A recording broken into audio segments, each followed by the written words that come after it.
আচ্ছা, প্রথম প্রশ্ন পড়ার ট্রাই করি। আসসালামু আলাইকুম। আচ্ছা, ওয়ালাইকুম আসসালাম। প্রাণ প্রিয় ভালোবাসার হুজুর, আশা করি ভালো আছেন, কিন্তু আমি ভালো নেই। কে রে? আচ্ছা, আপনি বলে থাকেন যাকে ভালোবাসো তাকেই বিয়ে করো। আমি নাউজুবিল্লাহি মিন যালিক। না, এটা একটা না, এটা একটা মেয়ের পাঠানো চিঠি। হ্যাঁ, না না, এটা এখানে মিডিয়া আছে না ভাইজান, বলেন।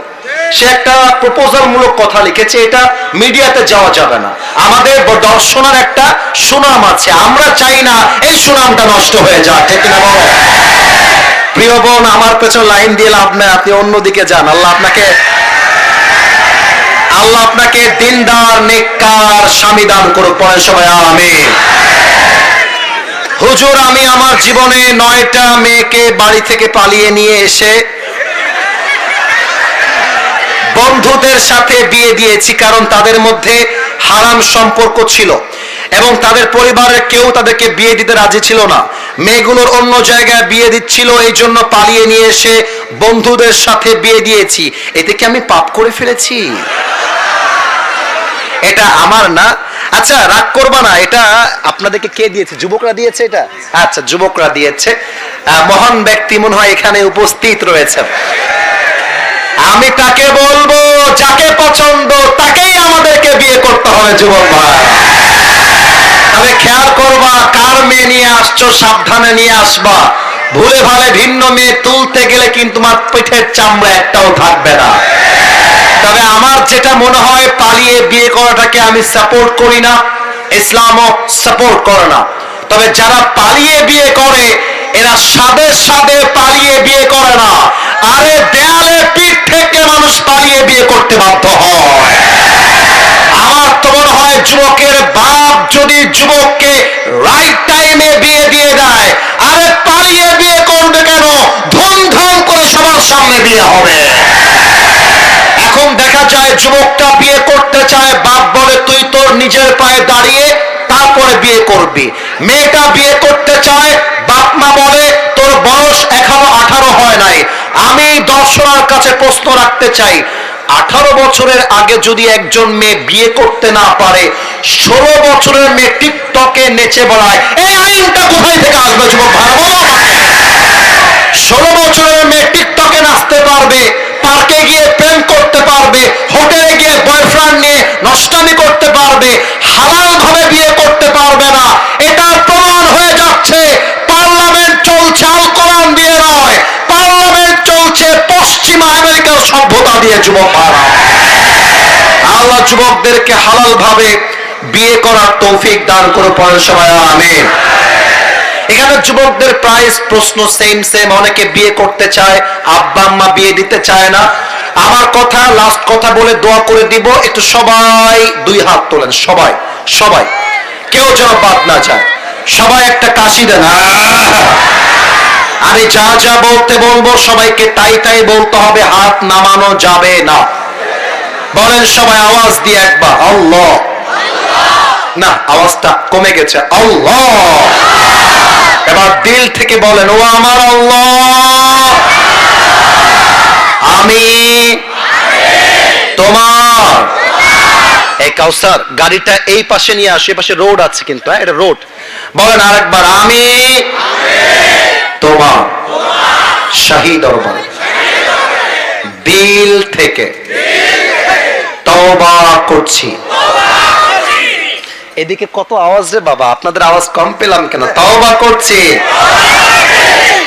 আল্লাহ, তুমি আমার জীবনের সব গুনাহ মাফ করে দাও। একটু জবান খুলে বলেন তো আমি। আর একটু জোরে বলেন তো আমি। 2 নাম্বার ওয়াদা, বলেন আল্লাহ, ও আমার আল্লাহ, আমি তোমাকে ওয়াদা দিলাম।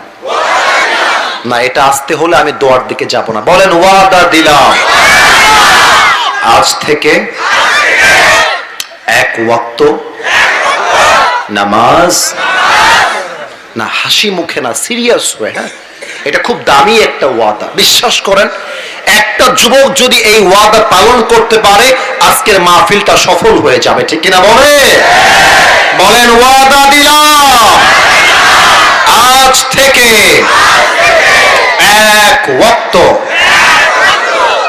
নামাজ, और भी जोर से बोलो নামাজ আর কখনো ছাড়বো। এবার হাতটা উঁচু করে ধরেন, আমার মতো আমার দিকে তাকান, বলেন ছাড়বো না। হাতটা নড়ে নাই রে ভাই, ছাড়বো না। বলেন সবাই আওয়াজ দিয়ে ইনশাআল্লাহ। এবার হাত নামিয়ে সবাই ডাক দেন, বলেন আসিফ হুজুর। আর একটু জোরে কন্যা দেখি ভাইজান, আসিফ হুজুর। আমরা আপনারে ওয়াদা দিলাম দোয়া না করে। সাউন্ড কমে গেছে তোমাদের, আর একবার দোয়া না করে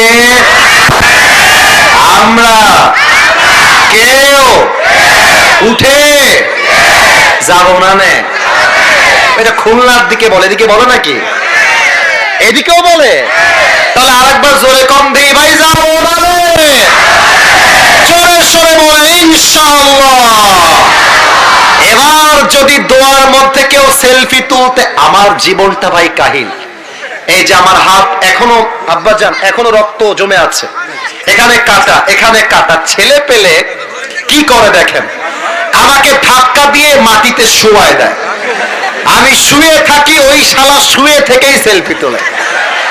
এই সেই দিন নীলফামারীতে মাহফিল ছিল, আমাকে শুয়ায় দিল ধাক্কা দিয়ে, কমিটিও শুয়ে গেছে, সেলফি তুলতেছে। আমি বললাম কে শুয়ে থাকেন না বাবা? বলছে হুজুর আমার বউ বলেছে সেলফি তুলে বাড়িতে আসতে হবে। তো এই জন্য আমরা কোনো মারামারি চাই না, দোয়ার সময় নো সেলফি। আমি যখন নেমে যাব, আরে আমি দর্শনায় বছরে একবার এসেছি, হাতও মেলাবো, সুযোগ থাকলে সেলফি তুলে বাসায় যাব ইনশাআল্লাহ। আলহামদুলিল্লাহি রাব্বিল আলামিন, والصلاة والسلام على سيد الأنبياء والمرسلين وعلى آله وأصحابه أجمعين। আল্লাহ রাব্বুল আলামিন, রাত 12টা বেজে গিয়েছে, প্রায় 1.5 ঘন্টার কম বেশি আমরা কথা বলেছি।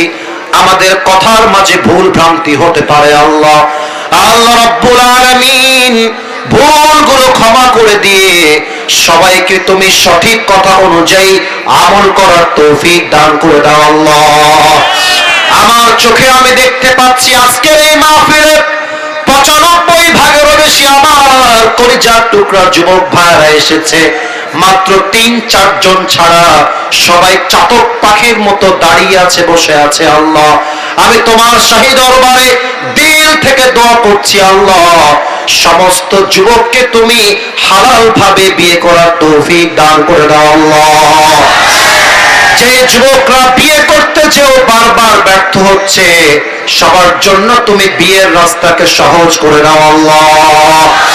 আমাদের পক্ষ হতে যাদের জনম দুঃখিনী আম্মা জান, জনম দুঃখী আব্বা জান বিদায় নিয়ে অন্ধকার কবরে চলে গিয়েছে, আল্লাহ দয়া করে মেহেরবানি করে সকলের কবরটাকে তুমি জান্নাতের বাগান হিসেবে কবুল এবং মঞ্জুর করে নাও আল্লাহ।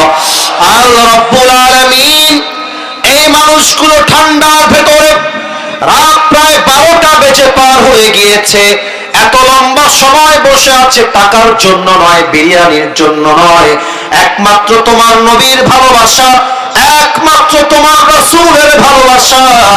আল্লাহ রাব্বুল আলামিন দয়া করে মেহেরবানি করে আজ যেমন আমাদেরকে কবুল করেছো, মৃত্যুর পরে আমাদের সবাইকে তুমি জান্নাতুল ফেরদাউসেও মেহমান হিসেবে